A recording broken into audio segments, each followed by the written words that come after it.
대한민국 군사력이 세계 5위라면서요. 강군의 조건, 어떻게 해야 강군이 되는가 하는 이야기를 쫙 집필하시고 지금 우리 지침서가 될 정도로 중요한 메시지를 전해주신 저자 모셨습니다. 강건작 장군입니다. 어서 오세요. 예, 안녕하십니까. 예, 반갑습니다. 강군의 조건을 집필하셨잖아요. 예, 강군, 정말 강군 만드는 강건작 장군이니까 성함이 다 강한 분이 네. 딱이 없습니다. 예. 분이네요. 예. 청와대에서 위기관리센터장, 그다음에 국방계비서관, 나중에 군단장을 맡으시고 또 교육사령관을 하신 다음 국문을 나오신 거죠. 예, 그렇습니다. 그런데 강건작 장군 그러니까 찬바람이 둘 줄 알았지. 예. 예. 예, 근데 뭐 겉은 부드럽고 예, 속에서는 제가 세운 뜻을 거의 굽혀본 적이 없어서 예, 아유, 예, 고집은 좀 있습니다. 매우 내강의 전형적인 그렇지. 인물이신 것 같아요. 그런데 보니까 그 문재인 정부 때 위기관리센터장도 하셨으면은 문재인 정부 때는 그래도 우리나라 위기관리는 잘 극복되지 않았었나요? 그 당시 닥쳤던 네, 여러 가지 이제 국가 위기들이 작다고 할 수 없는 일들이 많이 있었거든요. 그런 일들이 대부분 이제 잘 수습돼서 네. 이제 국민들이 불안해하지 않는 그런 기간을 좀 넘겼죠. 그렇죠. 오늘 우리가 이제 말씀 나누고자 하는 거는 네. 세계 군사력 5위 맞아? 또 내부에 혹시 허약한 게 있다면 그게 뭔가 하는 얘기를 좀 듣고 싶습니다. 네. 허약하기 짝이 없는 한국군 이런 측면이 분명히 있거든요. 예. 그걸 어떻게 진단하십니까?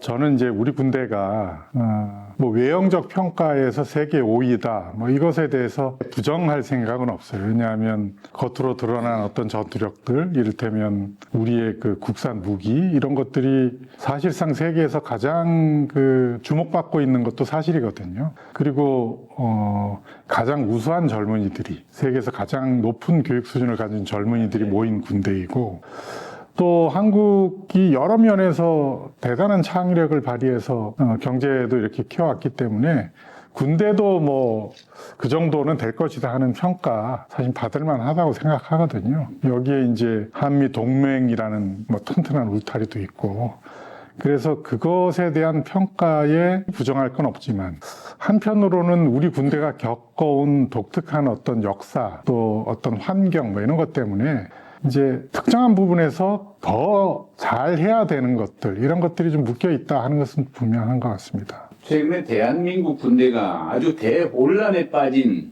대사건. 비상계엄이었죠. 네. 예. 이게 뭡니까? 군대가 나서가지고 그렇죠. 국민들 지키라고 이제 권한도 임해주고 무력도 이렇게 만들어주고 그 손에 쥐어졌는데 그건 나서서 그 질서를 끼려고 했던 그런 아픈 게 불과 2년 전이잖아요. 예. 어디서 이런 게 나왔을까요? 뭐 그거 역시 이제 뭐 너무나 잘 알고 있지만 한국 군대가 정치화된 과정들이 있었잖아요. 네. 그러니까 군대가 직접 나서서 구테타를 통해서 두 번의 정권을 창출을 했고 또 그 역사 때문에 사실은 민주화된 이후에도 군대가 그거를 이제 반면교사로 삼아서 철저히 사실은 단절하거나 극복하려는 노력이 있어야 되는데 제 군생활 동안 사실 그런 노력들이 좀 부족했던 것 아닌가. 그걸 통해서 사실은 더 이렇게 새로운 군대로 거듭날 기회가 있었는데 그런 시기를 놓치면서 이제 이런 상황이 직접 닥쳤을 때 장성들이 어떻게 해야 될지 뭐 또 어떤 자세를 취해야 될지 이런 것이 희미해진 것이 가장 큰 원인이지 않았나 생각합니다. 군대가 원래는 정치적 중립을 지켜야 되는 게 본질 아닌가요? 정치적 중립이 붕괴된 그 근본적인 원인이 도대체 어디 있을까요? 이제 그게 사실은 우리 군대의 독특한 복종 문화 네네네. 때문인 것 같아요. 그러니까 사실은 무조건적인 복종이라고 하는 것은 어떻게 보면 일제시대 군대 문화에서 사실은 극명하게 이렇게 문제를 일으킨 분야이거든요. 근데 이제 우리는 일제시대 그 무조건적인 복종 문화를 사실은 뛰어넘지 못하고 그것이 가장 중요한 것이다라고 하는 것이 쭉 이어져 왔고 한편으로는 문민 통제라고 하는 것을 우리가 한쪽 측면만 좀 본 게 있는 것 같습니다. 문민화된 이후에 이제 통수권자에게 복종만 하면 사실은 문민 통제에 충실한 것이다라는 착각을 했다는 것이죠. 근데 이제 민주사회의 문민 통제는 단순하게 복종의 문제가 아니고 민주주의적 가치, 헌법적 가치를 기준으로 해서 어떤 정부가 정권을 잡든 그 가치에 기반한 어떤 그 복종의 자세, 즉 국민에게 충성하고 헌법에 충성하는 그런 군대로 자리매김해야 되는데 이것에 대한 기준이 명확하지 않았던 것이죠. 예. 그게 미흡했나. 상명하복 절대 복종 이거 무슨 목공 제조할 때나 네. 그 외치던 구호를 지금도 외치고 있어. 이게 말이 안 되잖아요. 그럼 예. 지금 가치관의 얘기 말씀하시는데 국민을 바라보는 국민의 군대가 돼야 되는 것이죠. 이게 국민의 군대의 기본 정신인데 그건 안 보고 바로 이 권력자만 바라보는 이게 네. 뭐 잘못된 거야. 그게 이제 또 사실은 그 쿠데타를 했을 때 그 군사정부 때도 이제 그런 분위기를 일부러 조장한 면도 있고 이게 이제 민주화된 이후에서 사실은 민주화된 그 정치 세력들이 가장 또 그 의식하는 것이 군대였잖아요. 그러니까 그 민주 세력들은 거꾸로 또 군대를 강력하게 통제하기를 원했던 겁니다. 이제 그 수단으로 쓰인 것이 이제 방첩사였던 것이고 방첩사를 통해서 군대의 인사권을 직접 통제하면서 군인들이 오히려 정치의 눈치를 보는 그런 분위기도 한몫을 했죠.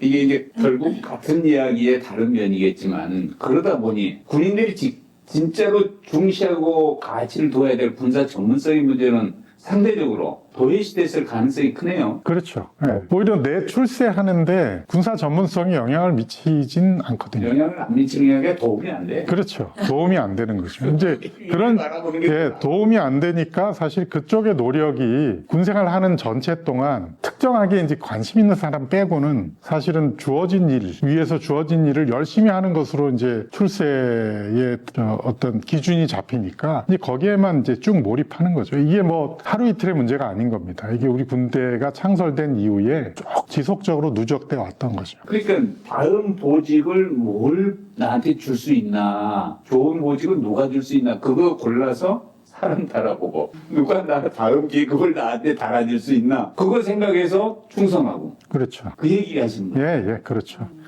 우리 그 뭐 얘기 중에 보직 끝날 때 난 대과 없이 보직을 마쳤다 이 얘기 하지 않습니까? 저는 이 얘기를 정말 싫어합니다. 정말 나쁜 얘기예요. 예, 나쁜 얘기죠. 그러니까 나는 그냥 내 보직 기간을 어영부영하든 뭐 어쨌든 잘못하지 않았다라는 것으로 자기의 책임 일종의 그 자리를 잘 하라고 국가와 국민이 부여해준 어떤 그 혜택, 권리, 지위 이런 것들을 사실 그냥 낭비하고 보냈다는 얘기와 다름없거든요. 난 이제 보직수행하면서 문제였어. 그게 예. 사랑이에요? 예. 그 잘잘못을 그래도 겪으면서 그 전문성을 키워야 되는데. 그렇죠. 자기가 사실 벽돌을 하나씩 올려가면서 발전을 시키고 네, 그렇죠. 잘못된 걸 개선하는 노력해야 되는데 그냥 잘못 없이 지냈다 하는 것은 지금과 같이 변화의 세계에 뭡니까? 그냥 퇴보시켰다는 얘기하고 그렇죠. 다름없거든요. 그냥 뭐 겸손하게 이제 표현했다고 치더라도 그런 표현은 안 되지. 그렇죠. 난 예. 정말 뭘 했다. 혼신의 힘을 다 했다. 네. 그렇죠. 이런 표현이 가능해요. 그게 이제 보직을 제대로 네, 그렇습니다. 예, 예. 하지 않겠어요? 근데 이제 그런 분위기, 무사한 일, 현상 유지 이런 분위기가 누적되고 이것이 뭐 대한민국 군대만 누적된 건 아닐 거잖아요. 자기 정신, 그다음에 자기의 어떤 가치관 이 속에서 누적되니까 계급이 올라가도 스스로 무엇을 한다 하는 그 어떤 자주적 그러니까 이게 뭐 국가적 자주가 아니고 자기 정신적 자주성, 창의성 뭐 이런 것들이 이제 군대의 높은 고위직일수록 오히려 퇴화되는 그런 면이 있는 거예요.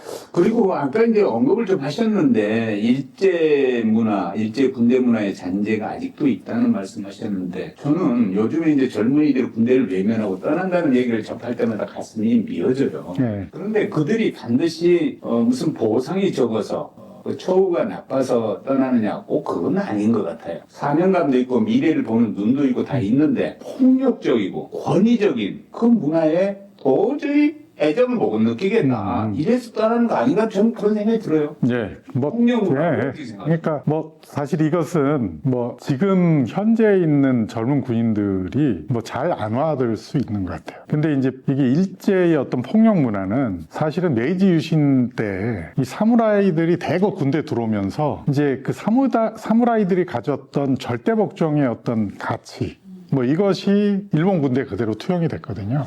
근데 그게 실패한 게 아니고 일본 군대가 비교적 동아시아에서 계속 성공을 거두면서 계속 누적돼서 아예 일본의 독특한 문화로 자리 잡습니다. 그러니까 우리가 이제 2차 세계대전 때 여러 사례들이 있지만 헐리우드 그 드라마 중에 그 더 퍼시픽이라는 드라마가 있어요. 거기 보면 일본 군대가 그 기관총 앞에서 계속 돌격 앞으로 하는 게 있지 않습니까? 이게 비록 죽을지언정 항복하지 않겠다 이런 어떤 가치를 나타내는데 이게 사실은 너무나 인명을 경시하고 그 복종의 문화가 왜곡돼서 나타난 현상이거든요. 이게 축적되면서 결국 일본은 패망의 길로 걸어갔던 거죠. 근데 해방 이후에 사실은 우리의 군대의 지도부들이 그 군사 문화를 겪었던 분들이 사실은 우리 군대를 창설을 했고 그러면서 우리도 6.25 전쟁을 겪었잖아요. 6.25 전쟁 때 극단의 폭력인 사실 즉결처형 이런 것들이 이 다발적으로 일어나면서 상급자에게 복종하지 않는 것은 죽음의 공포를 느끼는 정도의 스트레스였던 거죠. 이게 수십 년간 누적돼 온 거고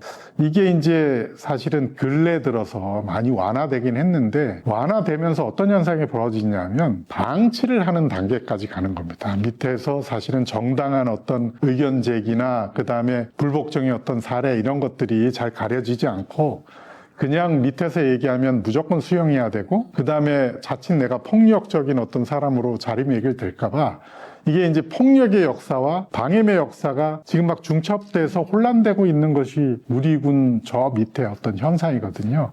이걸 이제 적절하게 구분해야죠. 정당하게 그 존중받는 분위기와 그 다음에 그 어떤 불만, 부조리 이런 데 생긴 어떤 문제점을 바로잡는 것과 당연히 해야 될 어떤 사안과 의무를 저버리는 행위는 분리돼야 되고 그런 것들이 우리의 그 문화와 제도와 법 속에서 잘 정리되는 그런 노력이 지금은 필요할 때이다라는 생각을 합니다. 그러니까 젊은이들이 군대 떠난다고 자꾸 한심하다, 정신이 나약하다 이렇게 얘기할 게 아니야. 그렇죠. 이런 문화를 개선해 놓으면 나의 미래가 여기 있다 하고서 이제 거기 머물 텐데. 그럼요. 우리가 그걸 잘못해서 그런 거 아닌가. 네, 근원적으로는 사실은 이제 계급이라고 하는 게 극단적으로는 사실 역할의 구분이거든요. 이게 어떤 사람의 중요한 사람, 덜 중요한 사람이 구분이 아니고 극단적 폭력 문화에서는 이게 헷갈리는 겁니다.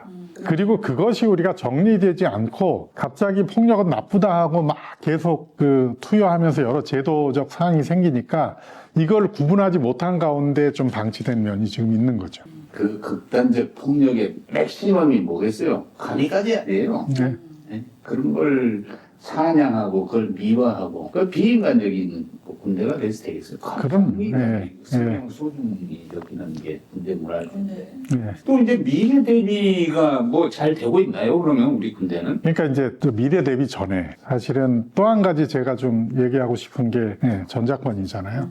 그러니까 우리는 전자권 해서 마치 진보 정부 때는 전자권 가져와야 되고 보수 정부 때는 아니야 그냥 한미동맹이 중요하다 이렇게 이분법적으로 쳐다보는데 사실은 어떤 나라 더구나 세계 유수기관이 세계 5위라고 평가하는 나라의 군대가 전자권이라고 하는 어떤 군의 지휘권이 외국 군대 위임돼 있다 하는 것은 사실은 정상적이지는 않은 거죠. 예. 근데 이게 이제 이 정상적이지 않은 상태가 우리가 70년간 이어온 거예요. 6.25 전쟁 때 7월달, 이제 50년 7월에 곧 북한의 갑작스러운 공격에 국가가 무너질 위기에 처하니까 이승만 대통령이 유엔 사령관에게 넘긴 이후에 지금까지 조금 시스템적 변동은 있었지만 전시작전권이라고 하는 것을 우리가 한 번도 주도적으로 행사해 보지 못하고 있거든요.